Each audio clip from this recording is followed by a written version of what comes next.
Om Sthapakaya cha dharmasya sarvadharmasvarupine avatara varishtaya Ramakrishnaya te namaha Jananim Saradam Devim Ramakrishnam Jagatgurum Padapadme Tayo Sritva Pranamami Muhurmuhur Vasudeva Sutam Devam Kansa Chanuramardanam Devaki Paramanandam Krishnam Vande Jagatgurum.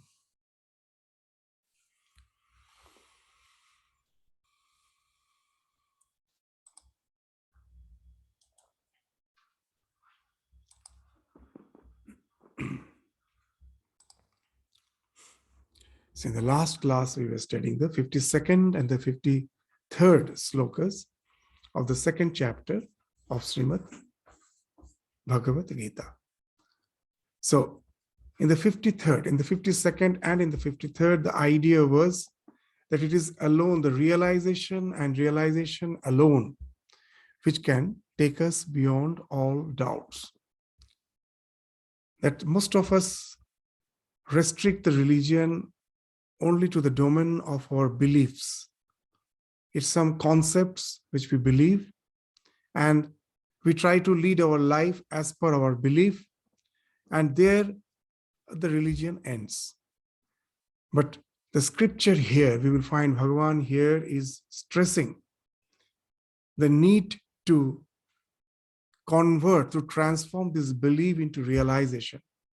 That today's imagination should become tomorrow's realization. It should become a part and parcel of our being. Just the way the food, unless we take the food, digest it, assimilate it, and it gets converted into our body, the food is just something which is of no use. It has to get transformed into our body. Similarly, these ideas, unless we assimilate them and they become a part and parcel of our life, those ideas are simply ideas meant at the most for intellectual curiosity, intellectual gymnastics, to just fulfill the curiosity of our mind. It doesn't, in a way, transform the life. Those concepts just remain as concepts. So this is the idea which we find in the 53rd sloka, which we were studying in the last class, is indicated. What it is saying, Sruti Vipratipannate Yada Sthashyati Nischala Samadha Vachala Buddhi Tada Yogam Avapsyasi. That Sruti Vipratipannate. Vipratipanna means perplexed. By what? By the Sruti. That what we hear been spoken of by the realized soul. The one who has realized, when he speaks, that becomes the Sruti. The word Sruti came because in the olden days, when the script was yet to develop, everything had to be memorized by heart. Whatever we hear, that we have to assimilate, that we have to cogitate, and that we have to assimilate. So it was all through hearing. So that's why the word Shruti for the scriptures has been indicated. So this Shruti, whatever is mentioned in our Shastras, in the scriptures, we find that they can be quite perplexing. So many philosophies come out of it. So many isms, doctrines, dogmas. When someone says, my religion is the only religion, you will, and try to bring uniformity in the religion. A very interesting thing you will find. Within a few days, the one who is claiming my religion alone is the religion, you will find there are 1,000 sects within that religion. Why it is happening? Because the human mind is, each and every mind has its uniqueness. And it is bound to create so many various doctrines, dogmas, sects, denominations. There cannot be just one thought, one line of thought. It's quite okay. At the beginning, it's quite okay. As per our temperament, we may have 1,000 beliefs, but that's just the beginning of religion. The real religion, when it takes to the realization, then all these so-called, the various thoughts, the confusion which arises because of the various thoughts is bound to vanish. When all these various thought processes at last takes me to the realization. So Shruti Vipratipannate yada sthashyati nischala. That when your mind stands firm, and this sthashyati means it remains nischala. It becomes totally unwavering. It's just fixed on the ideal, and it has taken you to samadhi, to the realization. Then what happens? All these various opinions which were perplexing your mind, they all fall off. You become firm in your conviction, and that's when you have attained yoga. Tada yogam avapsasi. That's when we can say that you have attained yoga. So what actually this sloka is speaking of, that as we told, that in this world, any knowledge means realization. Without realization, there cannot be any knowledge. That example which we give again and again. Suppose I have tasted the mango, and I go and discuss the taste of mango to a group of people. I go and say the taste of mango to a group of people who have never tasted the mango. I say it is sweet, it has a nice flavor, and they all think we have understood, because they all have their own quota of experiences of sweetness and of flavor. They have tasted various things which are sweet and which do have flavor, but they have not tasted the mango. So they are familiar with the word sweet, they are familiar with the word flavor as per their own fund of experiences are concerned. So from their own fund of experiences, they try to relate to this word, the one who have tasted mango. He says it is sweet and it has a nice flavor, and they think we have understood. But what's that understanding? It is just an intellectual cogitation. They relate to their available fund of experiments, and some may say that mango is sweet like molasses, and it has a nice flavor like jasmine. Someone says, no, it is as sweet as honey. It has some fragrance of rose, and that gives its flavor. So you will find the varied opinions. Why these varied opinions? Why? That's after hearing to the Shruti, the one who have tasted the mango and is relating the taste of mango, he is the one who is just the one who is the source of that Shruti. What he hears, what he's saying, everyone is hearing. But after hearing, there is bound to be a gap in understanding in all of them, unless and until they have tasted the mango.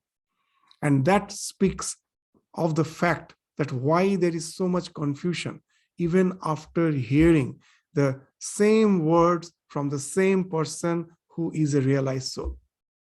It is bound to create confusion. So what's the way out? The way out is not to go on discussing about the taste of mango. If we go on discussing about the taste of mango for years, for ages, even for millennia, we can never ever really experience what the real taste is. There is no knowledge.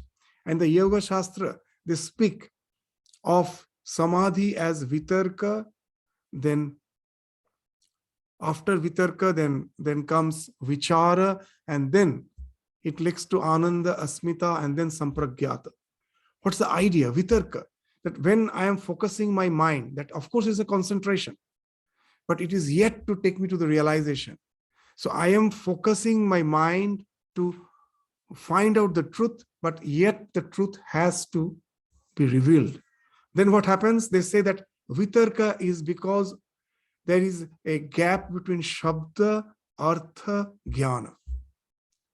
What is the shabda? When I say some words, say mango, immediately in your mind, in your mind, there will be a knowledge will arise. If you have tasted the mango, a type of knowledge will arise. If you have not tasted the mango, then also a type of knowledge will arise. As we were saying, the one who has not tasted the mango may think it is as sweet as molasses and its fragrance is similar to the smell of jasmine. It's a jnana.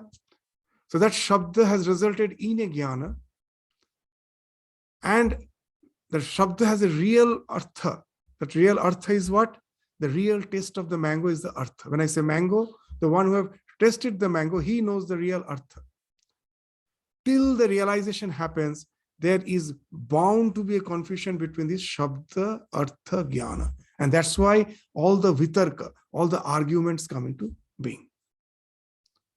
So the moment I taste the mango, immediately I get promoted to that world who have all tasted the mango. There is no confusion. There is no question of any confusion. The similar in all the religions. You will find that those who have realized something, the mystics, their words you will find is almost similar, as in the words of Ramakrishna, Shekhane Shob Shealer Ak Ra. All the fox howls in the same manner when they reach there. In the forest, when one fox howls, all will immediately resonate, as if they are also acknowledging, yes, what you are saying is right. Means in a poetical way we can say. So that's Sri Ramakrishna is saying, that all the fox howls in the same manner, as if when one mystic speaks out his realization, whatever may be the religion of other mystics, they have gone beyond the religion and they can all relate through their experience to that word. So if you want to find the conformity in all the religions, go to the language of the mystics. Otherwise, as long as we are in the doctrines and dogmas, there is bound to be thousands of opinions, all fighting with each other. All the violence which happens in the name of religion is because the religion is only, for most of us, mere words. We never take it seriously to take us to that state of realization. And when that realization happens, when you can reach the state of samadhi, samadha vachala buddhi. What is samadhi? In our scripture they have spoken of that dhyana, dhyata, dhya, this triputi vanishes. When your mind is extremely focused, then that you are meditating, that idea is also bound to fall off. You become one with the object of meditation. When that happens, whatever may be the object of meditation, it takes you in that state to the realization. And when that realization happens, then you have the actual knowledge. Why that realization happens? When even the idea that I am meditating, that has fallen off. Because I actually speaks of ego. That I am meditating, that I speaks of ego. As long as the ego is there, your knowledge is bound to be tainted by your bias. It cannot be the true knowledge. That example in Vedanta, which they give again and again, that a stump is there in the corner of a park in the twilight hours, in the dusk hours, as the light is not there very clear, it is not very visible, something is visible. And a thief is running, is just scared of police, is running. From a distance, he sees the stump and thinks that stump to be the police. The police who is in search of the thief thinks the stump to be the thief. The one lover who has came to the park for search of his beloved thinks is to be the beloved. The mother who is now going to carry the child back to home after the play is over with other children thinks the mother is in search of the child, thinks that to be the stump to be the child. The child who is in search of the mother thinks it to be the mother. So what's the idea? As long as our ego is there, it has its own bias based on its obsessions, its fears. It is bound to have the bias. And that bias will never give you the correct knowledge. So all our knowledge, happens because of samadhi. When I am tasting the mango, for the time being, my ego has to fall off. All our knowledge comes off when we are focused. Even if like an ordinary act like eating, you will find that sometimes that as my mind is distracted, most probably I am going through some hardships in my life, challenges in my life. I'm taking my food with my thought of some legal complications which has arisen in my life, and I'm totally, my mind is dealing with all those problems. You will find that the food actually has no salt. You have never realized why samadhi has never happened. The mind has to be focused for the time being to the thing which you are doing, and the focus should be to such an extent where everything falls off. You are fully focused on that, even their ego has fallen off. Then only the knowledge dawns in. When I'm testing something, for the time being, my entire mind is on that test, and then only the knowledge dawns. If it is distracted, even when I'm eating food, I may not be aware of its taste. It happens in our life. That's why they say that when you are having food, don't go on watching television, because you will eat more. Your total mind is there. So how much you're taking, you're not aware. Your biological clock has stopped. Your mind is not processing. So why all those things are happening? Because you're not in samadhi. Samadhi doesn't only mean to be in the spiritual domain. In our day-to-day life, innumerable samadhis are happening. Whenever we are focused, and from that focus, the knowledge is coming in, it's a type of samadhi. And unless you have gone to that type of samadhi, there is going to be utter confusion about all the things which we are trying to know, what to speak of our spiritual dimension of our existence.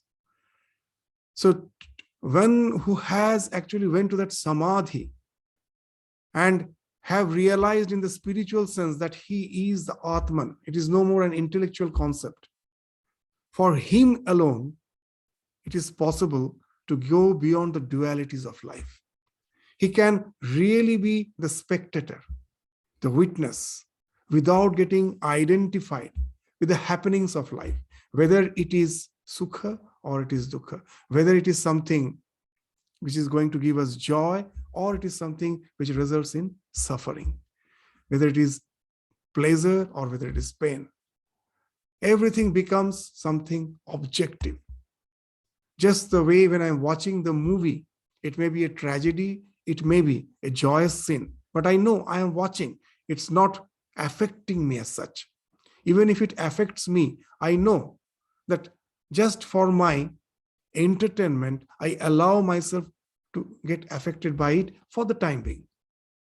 But I know I can easily come out of it after some time and know that the entire process was just for my entertainment, nothing else. The realized soul is as if constantly watching a movie as long as he's alive.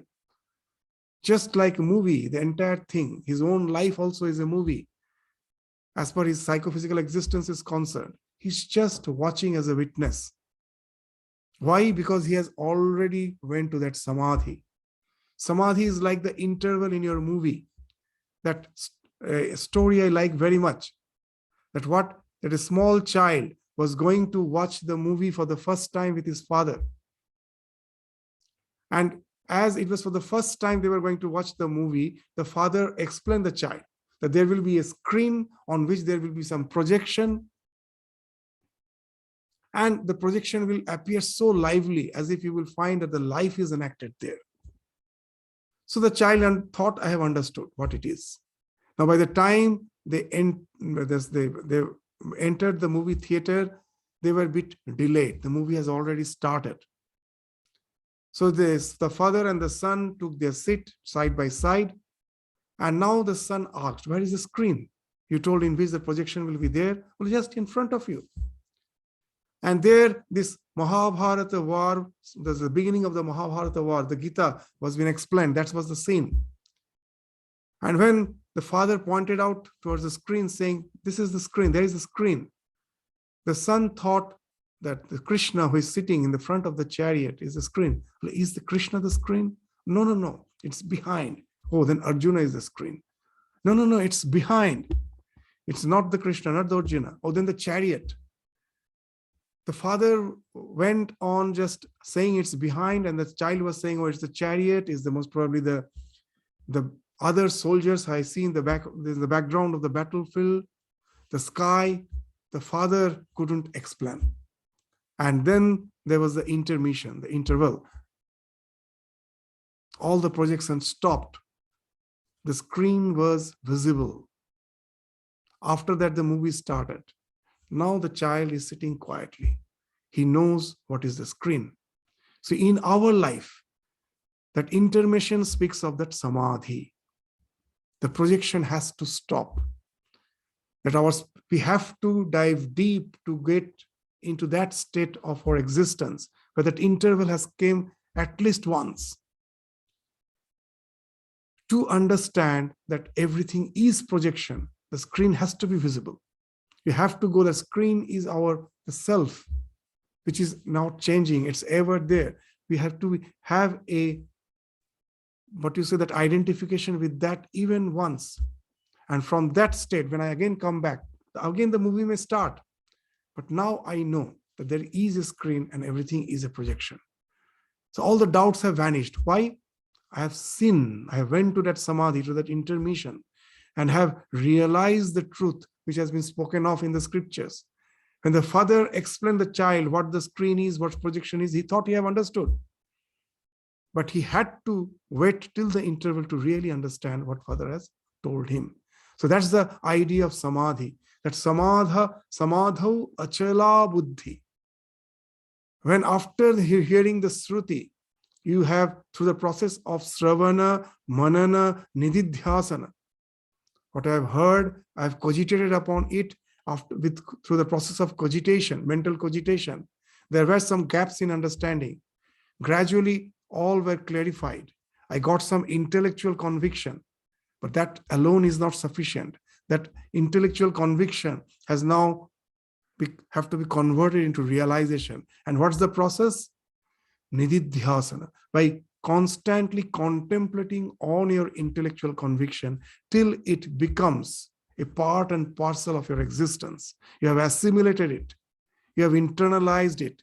And it has taken you to the domain of realization. And that's what samadhi means. And there, from that, when you come back, now you are achala. Nothing can waver you, deviate you, disturb you. You become totally steady in your conviction. And that's when it can be said that you have attained yoga. Tada yogam avapsasi. Yoga means unification. So this, actually I am that self. But seeing the reflection of the self in the psychophysical existence, I take this reflection to be real. So now the reflection is as if one thing and the self is another thing. Because of ignorance, the two appear to be different. But when samadhi happens, then for the time being, the mind has fallen off. Then the reflection has become one with the real sun. When the sun is being reflected in a pot of water, the sun appears to be two. There is sun and this is the reflection. If the pot of water can be removed, or then what happens if it is the water is totally from the pot, it is removed. The pot is empty now. There is no reflection. When has the reflection gone? It has merged with the sun. The reflection has merged with the sun. It has got unified with the sun. So that is yoga. So the reflection of the self in my body-mind complex, it's like that reflection of the sun in the pot of water. When the mind has stopped, this mind is like that water. It has, for the time being, been washed away. It's not there. It has been dried by your sadhana. And then what has happened to the reflection? It has become as if one with the real self. So that is the yoga. This yoga means unification. The apparent self gets merged in the real self. And when it happens, when you go to the samadhi, for the time being, the mind has totally stopped. and you have become one with your real self. And then when you come back, and nothing can disturb you. So that's the idea which Bhagavan is trying to explain to Arjuna. But Arjuna, as we know that in the scriptures, that's we have to cogitate upon it a lot. So even after hearing this, though Krishna has implied what has to be told, Arjuna still has the doubt in his understanding. So now the section of the Bhagavad Gita in this second chapter, from the 55 to the last of this chapter, deals with the state of Sthita Pragya. That's what Arjuna will be asking. That what's that state? The one you spoke of, the one who becomes steady in wisdom. What are the characteristics? How by seeing such a person, I can know that he is the one who is Sthita Pragya, who has reached the state of that tremendous absorption, that ultimate absorption, from where when he returns, his pragya is sthita. Means for us, our intellect is vacillating.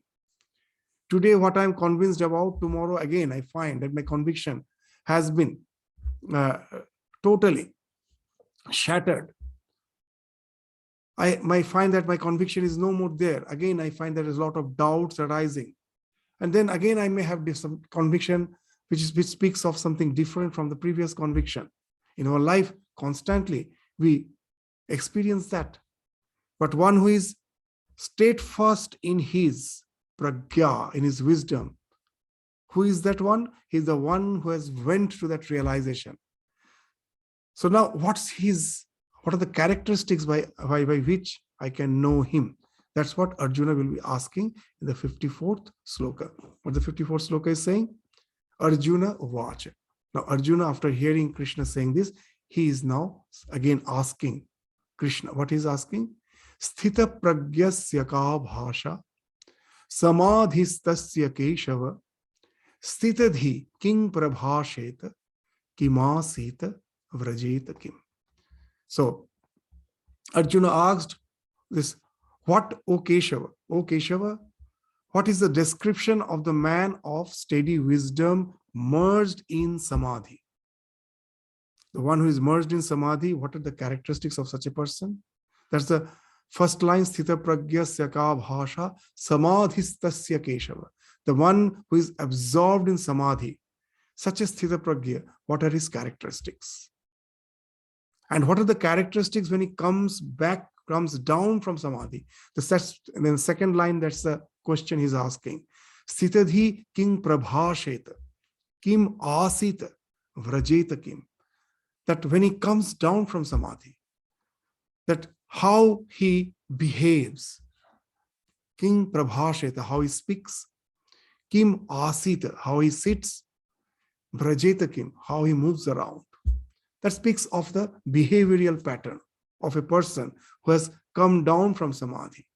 So you have gone to samadhi, and coming down is called vyutthana. Again, coming back to the normal state of consciousness, that is vyutthana. So here are two questions. That a person of steady wisdom is the one who has that unwavering conviction that I am Brahman. I am the Atman. I am the Brahman. I am the self. I am not this body-mind complex. Beyond this, there is an eternal witness self. I am that. That is the realization of a man of steady wisdom. Now, such a person who has that realization, he continues in two states. Sometimes he is absorbed, and sometimes when he is coming back from his deep contemplation, that vyutthana, he is moving around just like ordinary person. So here we find that Arjuna's question has two components. One, the first component is that what are the characteristics of such a person when he is deeply absorbed in samadhi? And again, what are his characteristics when he comes out, when he emerges out of the samadhi and interacts with the world? What is his behavior?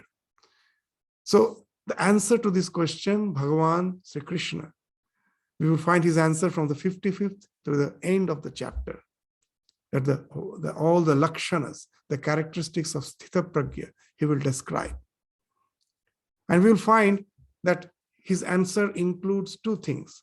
He will be speaking of the characteristics of a man who is established in yoga. In the language of Bhagavad Gita, in some later chapter, Bhagavan will speak of yoga arura. Yoga arura, the one who has ascended the yoga. So what are his characteristics? And also, his answer will include the process by which you can go to that state. That is aruruksha. These words are so very, very scientific words, very specific. Aruruksha, the one who is yet to attain that wisdom. He has adopted the means to reach that state of wisdom. So what are the means he has adopted? So these are the two things, the characteristics of an established yogi and the means which are adopted to reach that state. And we will find there is not much difference in these two. As Shankaracharya used to say, that in spiritual life, the one who is established in yoga, if you start internalizing the way of life which is being exemplified with one who is established in yoga, that becomes your sadhana. What is sadhana? What is spiritual endeavor? That what is being done spontaneously by a realized soul. He is not just planning to do something. That each and every moment he doesn't decide that let me behave this way. That we find that in our life it happens that I am angry, but if I show my anger, it can be very dangerous for me. It can be damaging for me. So somehow I try to curb my anger, and outwardly, though inside within me, I am raging, but outside I still maintain my calm. So what is there? There I am using my willpower not to express my instinctual behavior. So, but for a realized soul is like a small child. Just the way a small child just behaves spontaneously, whatever the way it feels, it behaves. It never thinks that I should behave this way or that way. It's the small child. That's why they say that the yogi's behavior is like a small child, the Paramahansa's behavior. They're not in any way planning that I should behave this way or that way. They're not taking any resolution. Their behavior is a spontaneous expression, just like a small child. Their life is a spontaneity. But out of spontaneity, the way they are behaving, if we try to imitate that, that will become sadhana for us. That will become sadhana. The way the yogi is behaving. So that's why the characteristics of a yogi who is established, when the others who are not established, they are trying to follow, that's the aruruksha. When the arurukshas are trying to follow the way of the yoga arura, that becomes sadhana. That's why both these things have been indicated in the slokas from 55 till the last of this chapter. In this context, I remember a very nice conversation of Swami Vivekananda with the novices of the Ramakrishna order in his time. When Swami Vivekananda returned from the West, many young brahmacharis, the young boys of the various parts of India, they came to join the Ramakrishna order as the future monks. They were the novices. And now it's a pertinent question that when they started living the life in the monastery, the question is, please set up a framework for us so that following which we can develop our life. It's a very common question that when to get up, what to do, there should be a punctuality, a routine. When they were pestering Swamiji to make some routine for them, that what we should do so that we can develop in our spiritual life, Swami Vivekananda, is just what he told in Bengali, that's a sentence, is very interesting. Ja korar tar dher beshi korechi, tora shudhu dege ja. It's a very interesting thing what he's saying. This Dege Java. Dege Java means it's this is the phrase which is not used even in Bengali nowadays. In his days, that term was there, Dege Java, which you all will understand. What is Dege Java? When the child starts, that writing. He has to develop the writing skills. How he develops the writing skill? Some elderly person has written the alphabets, first writes the alphabets in a sheet of paper or in a slate. They will write the alphabets, the digits. And the child is supposed to go on scribbling over those alphabets and digits. And that's how they learn writing. The parents will write, the teachers will write, and the child are supposed to just go scribble over what has already been written. And that's how they learn how to write. So sadhana is that. These great illuminary souls, they have already led the life. And after going to the realization that their behavior becomes spontaneous. As Sri Ramakrishna used to say, Je nachte means the one who is an adept dancer doesn't have to consciously go on the stepping on rhythm. He or she is an adept dancer. Now, some music is playing on the background, just spontaneously their feet will be falling in rhythm. The one who has started to learn dancing, he or she has to give the total focus and be very cautious to be in rhythm. They know that a little distraction will immediately just break the rhythm. They have to be very, very focused. But the one who is an adept dancer, he may be instructing the students, he or she is instructing the students, and the music is playing in the background. While instructing, we will find that her steps are never going out of rhythm. That the dance has become something spontaneous. He or she has internalized. So that's the one who is yoga rura. Their life is a spontaneity. They are not doing something willfully. In school, it happens. It's a very common experience. The teacher is solving some maths problem, a very intricate maths problem in the blackboard, or nowadays they call it whiteboard, whatever it is. So when the students see this, it's easy. The steps which has been followed, it seems to be so easy. And then the teacher just simply wipes and asks some of the student to come and solve the same problem. And now he will find that the student is faltering. The student, when the teacher asks, can you solve it? Well, yeah, the way it has been solved, I have seen, but he or she goes and now he will falter in the steps. Why? Why the student felt it so easy? Because of the spontaneity of the teacher. The teacher was doing it so spontaneously, it appeared it's so easy. When the student tried to follow, immediately they start faltering. And that's what happened when we just see the lives. That spontaneity gives us a feeling, I can also do it. And then only the real sadhana that we find, it's not that easy. That's why Sri Ramakrishna used to say, Tablar bol mukhe bola sahoj, hate ana kothin. It's so easy to just simply recite the rhythm of tabla. The teacher teaches you in 5 minutes, you memorize it and you can just say it. But now when you have to bring it in your hands, it may take months. And that's the thing which we will find will be indicated by Bhagavan in the sloka which follows. That sadhana is just to follow the steps of the realized soul. What he's doing spontaneously, trying to do that becomes my sadhana. So now, these two questions has been asked. That what is he, how will I know that he's the one who is deeply merged in samadhi, that he is a sthita prajna? And when he comes out, that's the second part of the question, that what's his behavior? What's the behavior of that realized soul?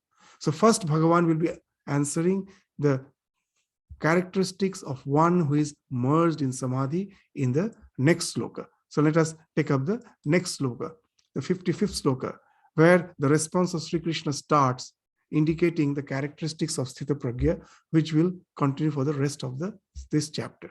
So what Bhagavan is saying in the 55th sloka of the second chapter, Sri Bhagavan Uvacha prajahati yada kaman sarvan partha manogatan atmani eva atmana tushta. I'm just breaking the word so that it becomes easy for you. In Bhagavad Gita, when you read, it is the sandhi is there. Atmanyevat manatushta. It's actually Atmani eva atmana tushta. The one who resides in himself is satisfied. The self is satisfied on the self alone. That is Atmani eva atmana tushta. His self finds satisfaction in self, in itself. That is Atmani eva atmana tushta sthita pragya tadoschate. So what it means, prajahati yada kaman. So praja means when a man has completely renounced all the desires, has cast off all the desire.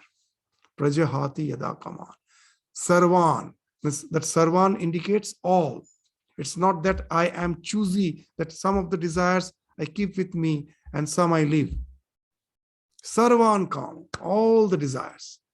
It speaks of that story of Ramakrishna, wonderful story, that a man in a village one day was going to have a dip in the village pond. And suddenly, so as he was going to have a dip in the village pond, so naturally he was just wearing a loin cloth and there was another towel on his shoulder, nothing else. So that's the minimum amount of dress with which he was about to move out to have a dip in the village pond. And suddenly the wife commented, "Oh, you are so attached. Just see our neighbor, he has developed renunciation." And the person was quite inquisitive that what makes my wife speak that he has developed renunciation. So he asks that what have you seen in him that makes you feel that he has developed renunciation and I am so much attached? Then he told us, see that he has 12 wives and he is renouncing them one by one.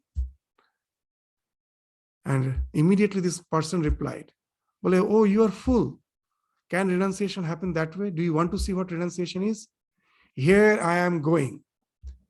And he immediately goes once for all, never to come back again, never thinking that I have to pack my belongings, that as I'm going out, at that moment he was going to have a dip in the village pond. So he was having nothing, just one loincloth and one towel. He never looked back that what will be my provision for food, shelter, nothing. No bag, no baggages. Simply he leaves, never to return again. This is a story in the Sri Ramakrishna's Gospel. What is the idea? That when renunciation dawns, it always happens that way. Sarvan kama. It goes, in one go, everything has gone. It doesn't happen one by one.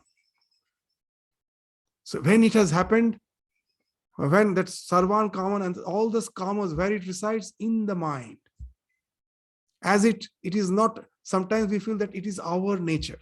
We say, in our common words, we say that such and such person is so much attached to so many things. It is his nature. Anger is my nature. To be obsessive of certain things is my nature. It cannot be my nature. The word manogatan indicates that. All these desires belong to the mind. It doesn't belong to the self. Manogatan, these desires of the mind, as they are of the mind, I can renounce them. If it was something which was innate in myself, I could have never renounced them. But I can renounce them because it is a part of the mind and I am not the mind. So these words are very, very significant. Manogatan, sarvan part kaman, this mano, all these desires, kaman, sarvan kaman, partha, these are all manogatan.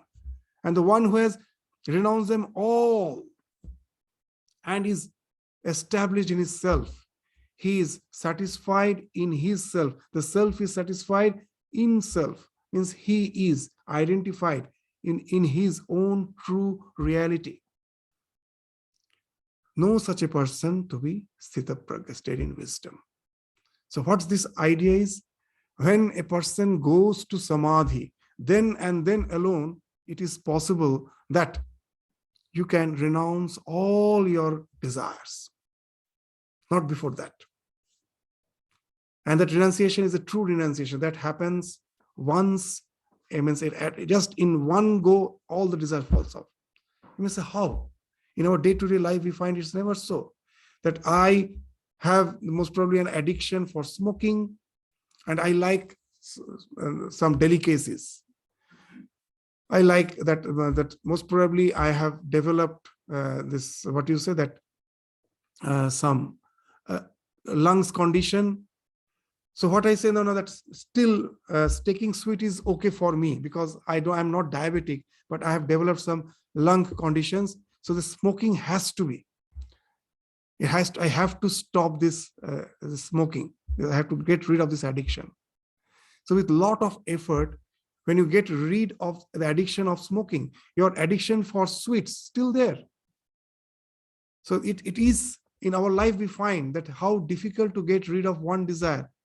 And here it is, here Krishna is saying that all desires has to vanish. And it appears to be impossible. How in my life it is possible, ever possible, that all the desires will vanish? Know it for certain that yes, all desires vanish when you go to the realization. In spiritual life, there are two types of practice. One is for the short term, another is for the long term. When we used to go for relief work, suppose there is a flood, there are two types of relief. One is short-term relief, one is long-term. What is the short-term relief? That immediately where there is flood, we go, the people are in need of food and shelter. We provide the food and bring them to some secure shelter. That's what we give. That's a preliminary relief. But if the village is prone to flood, it is in the river bed, every year the flood is there, every year they meet the same consequence, then you think of disaster relief. That's the long term. Build the houses on the top of pillar so that even when the village is flooded, their house is not flooded. They should have school buildings with big halls in the upper floor so that even if they have to evacuate, they have place. They don't have to go to some other place. In the same place, they can, there can be the shelter. You can have granaries quite in the elevated position. The water tube wells in the village in India, there's still that hand-driven tube wells are there. When the first time I visited such village, I was a bit curious that you have to climb the steps to reach the tube well. I say, why? The tube well they could have done in the ground floor. Why you have to rise? No, when the flood is there, everywhere there is water, but there is no drinking water. All it's contaminated water. To get drinking water, now if the tube well is on the ground level, that also will get immersed. You cannot get pure water. So now this pedestal is there that even if the village is flooded, they can have this water from the tube well in this upraised position, that they get pure water. So all this speaks of disaster, long-term effect, that even when the flood is not there, you thought of all these measures so that even the flood cannot affect you. When even the flood is there, it cannot affect you that adversely. So in spiritual life also, there are two types of practice. The desire which is destroying me now, I have to get rid of it by willpower. But what about the innumerable desires? So therefore that the practice is what? The constant contemplation on the self. That in a spiritual life, they say abhyasa and vairagya. In Bhagavad Gita also this idea will come. Bhagavan in the later chapter will say that this spiritual practice is of two things, abhyasa and vairagya. Abhyasa speaks of your contemplation, that whatever your meditation you're doing. And vairagya, that immediate renunciation you are practicing. The vairagya will take care of your immediate obsessions, because these obsessions won't allow your mind to contemplate. So they take care of immediate obsessions. But for getting rid of all the desires, this contemplation alone is the way. Why? That when you are meditating on yourself, that I am the Atman, I am Brahman, or even if you're a devotee, you are contemplating on God, the idea is that I, as a limited being, I'm not eternal. I'm going to die. But my relation with the God is eternal. That's why we meditate on God. God is I am. And our relation is eternal. The world may stay or may not be there. I am there. My Lord is there. So what's the idea? Whether you're a devotee or whether you're thinking of yourself, that I am Atman, I am Brahman, the same thing. You're speaking, it speaks of contemplating on the eternity of the soul, which is not affected by any of the so-called limiting adjuncts of my present life. It is beyond the ego. So this Aham Brahmasmi, or a devotee, by constant contemplation, what he is doing is constantly hammering the ego. Now, know it for certain that all our innumerable desires, there are so many desires, but they are all hooked to the ego. They're all that first, that when I say I like this, that I, on that I, that liking is hooked. I hate this, I like this. All these innumerable desires are all, the ego is the hub, and all these thousands of desires, the kamas, are like the spikes. If you get rid of one spike, the other spikes are there to still hold on to that will. The will structure won't fall off. The will won't collapse, because other spikes are there to keep the will intact. But if I take out the hub, the entire will is going to collapse. So, prajahati yada kaman sarvan. This is very important. When you go to samadhi, when you go to that state where you're devoid of your limited self, the hub has been taken away. All the spikes, all the desires fall off at a time. It's all gone. So now you will understand that what is being indicated here. Prajahati yada kaman sarvan partha manogatan. And as they all reside in the mind, I can get rid of them. If they were part of myself, I could have never got rid of them. So now how to get rid of that mind? That's all these desires are in the mind. So it is the mind, and I am not the mind. If I can get rid of the mind, all the desires are gone. Now, Yoga Sutra starts with that. How to get rid of the mind? Yogas Chitta Vritti Nirodha, the second sutra of the first chapter of Yoga. Thus, to get rid of the vrittis is yoga. Once the vrittis falls, immediately the mind is bound to fall off, and you become unified with yourself. As long as the prism is there, the white light breaks into the spectrum. Remove the prism, the spectrum merges with the white light, isn't it? So this prism is the mind. How to get rid of it? This sutra itself speaks a lot. Yoga Chitta Vritti Nirodha. This chitta is the mind. What I have to stop? The waves of the mind, the vritti. Now, generally we translate vritti as waves, but that's a very wrong translation. In Sanskrit, vritti doesn't mean waves. Vritti means profession. Vritti doesn't mean wave. Then why these waves have been indicated by the word vritti? Because very interesting, that the words which has been chosen in our scriptures, that itself speaks of the philosophy behind it. That in our life we have experienced that my profession is, of course, with my profession I am serving the world. That's one thing. But that same profession is actually sustaining me. Isn't it? A teacher sustains himself or herself by his or her profession. A doctor, an engineer, everyone's the profession is there to sustain. The mind can sustain itself as long as the waves are there. So that's why the mind's profession is the waves. So that's why they are called vritti. Just see, the words are so interesting. Chitta vritti. As long as the vritti. Then you say that in deep sleep I don't have vritti. The Yoga Sutra has defined, no. In deep sleep also you have vritti. The vritti doesn't have pratyaya. These words are very important. The vritti, the waves are one thing, and the contents of the wave. When the ocean has innumerable waves, and the sun is there and the sky, each of the waves will have the reflection of the sun. So the contents, the pratyaya of each and every wave is the sun. So similarly, when our mind is reflecting this world, the contents of that reflection is this world. When I'm seeing a flower, the content of the mind wave is the flower. That's how whatever is being reflected, that's my perception. That's I see. In yoga, very nicely, they have said that even in deep sleep, the mind's vrittis are still there. But what happens? There is no content. There's a very nice that what is nidra? Abhava pratyaya alambana vritti nidra. Abhava pratyaya. But pratyaya is not there, but vrittis are still there. Because if the vritti stops, the mind is not there.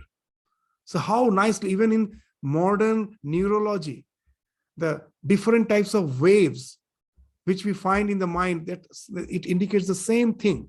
They have found only a meditative person have the mental waves are much flattened. The one who is in sleep, still he has waves.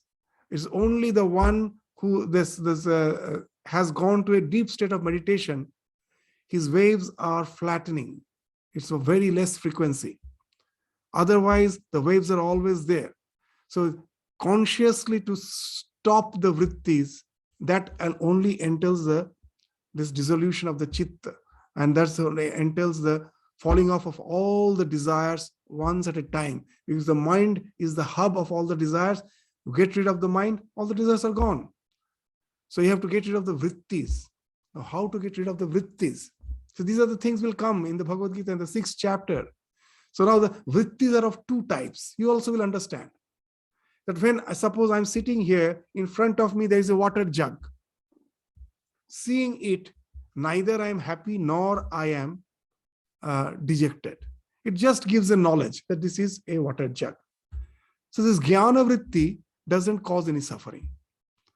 What causes suffering? Wherever the vritti is related with the emotive faculty of raga, dvesha, abhinivesha.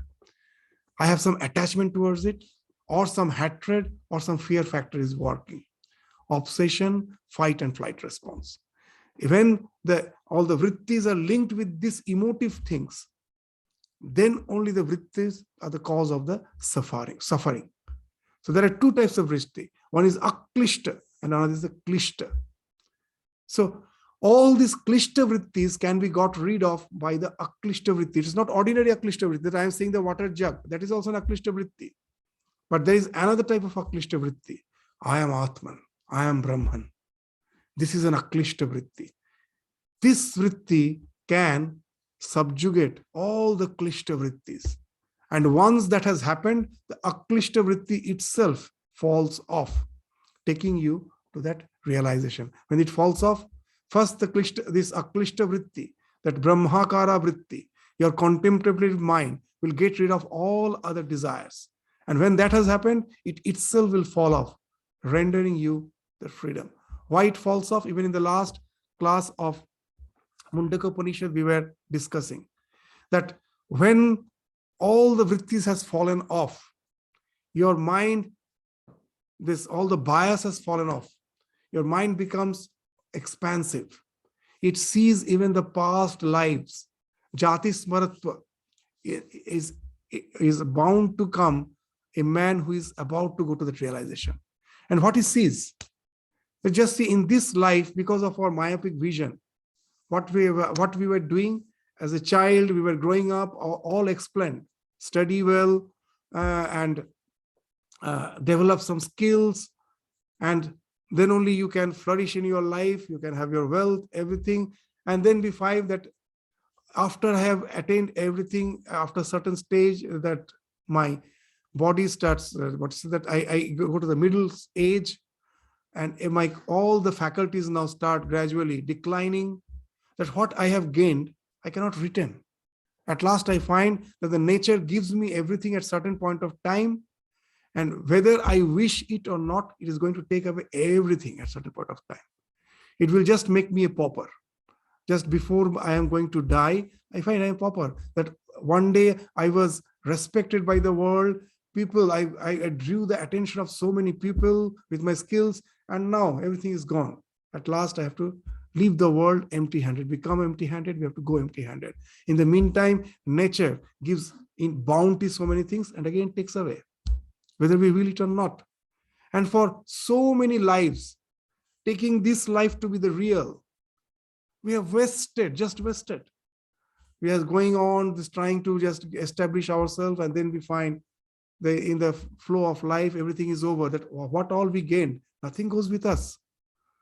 So when he sees a jati smaratva, that as all the biases has fallen off, the mind has lost its sense of immediacy, urgency with the present. It expands and sees that how again and again we were being deluded by this ajnana, and that which resulted in this karma and karma. That results in paravairagya, supreme detachment. And then only you can think of even living of the mind. You know that in the mind, when it has really, what you say, that renounced all this klishta vrittis, all the sufferings it has renounced, the kleshas it has renounced, but still it is enjoying. I am Atman, I am Brahman, I am not the mind, not the body, not the senses. Who is saying? The mind is saying. The one who is in deep contemplation saying, I am the Brahman. It's the mind, same mind, who is just somehow got rid of other vrittis, is now holding on to these vrittis. So now this man understands. When he goes, sees that how we were wasting life after life with all these endeavors, and this all resulted because of the mind. Then the question of renouncing that last vritti, the mind itself, comes. It's very difficult to understand from this present state of our existence. Many say, that how can you renounce the mind? It's very difficult to explain now.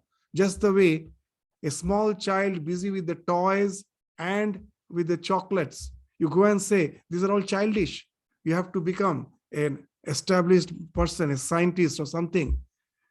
And when you explain that about what happens when you become a scientist, that throughout the day, even you will be in the laboratory doing experiment, you may forget your food and other things. The child, what is that? It's a horrible life. It's almost impossible to explain the pleasure of the scientist, because all his pleasures are in his toys and chocolates. Similarly, to leave that mind, that last bit, it's almost impossible for us to understand. We cannot comprehend. As Swami Vivekananda used to say, we are all mustached babes. As we have grown mustache, but we are babies. Why? In spiritual sense, we are all babies. Just like babies, we are all so much busy with the toys and chocolates. We cannot think anything higher.